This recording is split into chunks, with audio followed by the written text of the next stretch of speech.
Hello guys! Isang magandang umaga sa inyo lahat. Ano aking kaibigan si Paring Puntoy, yun o.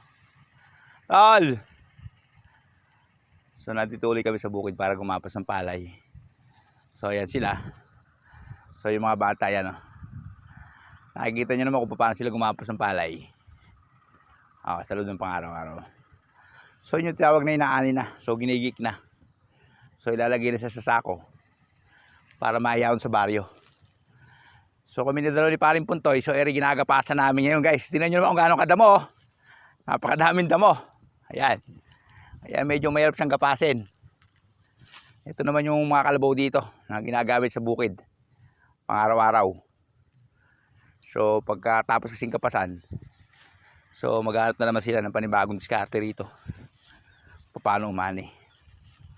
So yung aking kaibigan dito na kamag-anak na rin namin. So yan. Nandito kami sa Samar ngayon guys. Napakalayo sa Maynila nito.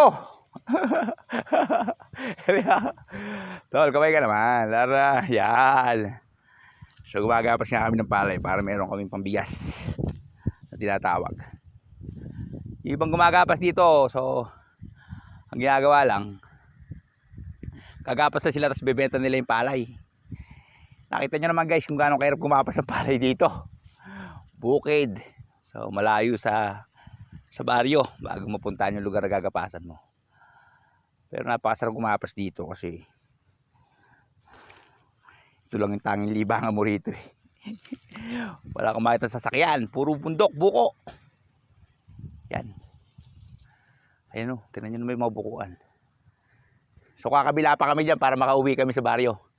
Sa bundok na yan. Layo, di ba? So kailangan lang talaga namin magtiyaga rito. So iba yung naghahakot na ng mga palay yan. Nakikita nyo naman sila kuya yan. Kaibigan ko si Paring Puntoy, pagod na. Papoy. Papoy. Init kasi. So pamaya-maya kailangan namin umahon siguro kasi hindi pa kami nagkamusalan. Kaya kailangan umuwi na sa bahay namin para kumain. Sige guys, so gagapas muna kami ni Paring Puntoy para matapos itong trabaho. Good luck and God bless. Maraming salamat sa inyo. Magandang tanghali.